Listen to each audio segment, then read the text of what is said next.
Lakini wakikuroga mbwa, basi lazima apatikane mchawi wa kukuopoa. Lazima apatikane mchawi wa kukuopoa.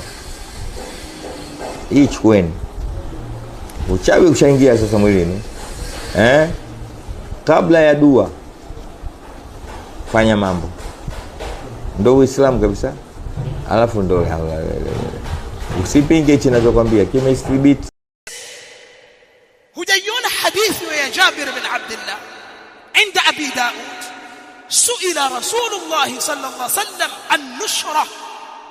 جابر بن عبد الله أنا سمع موليز وانا متوم صلى الله عليه وسلم عن النشرة كتوى أشاي وكتومية أشاي وهي حل السحر بالسحر مثله.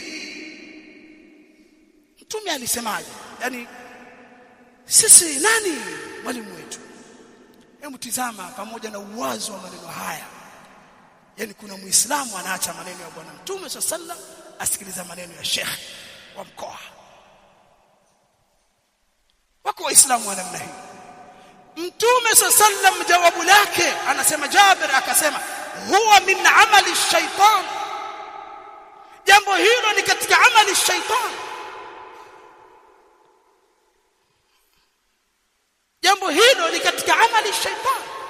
Wewe umepatwa na sihiri, umepatwa na maradhi na matatizo kibinadamu na kanuni za kimaumbile, madaktari au kadha, haionekani ugonjwa, tiba zote zinafeli, ikaonekana hii itakuwa ni sihiri. Uislamu una mafunzo sahihi ya kutegua uchawi kwa kutumia Al-Qur'an, kutumia athar, kutumia ad-du'a al-ma'thur zilizokuja kutoka kwa Bwana Mtume sallallahu alayhi wasallam.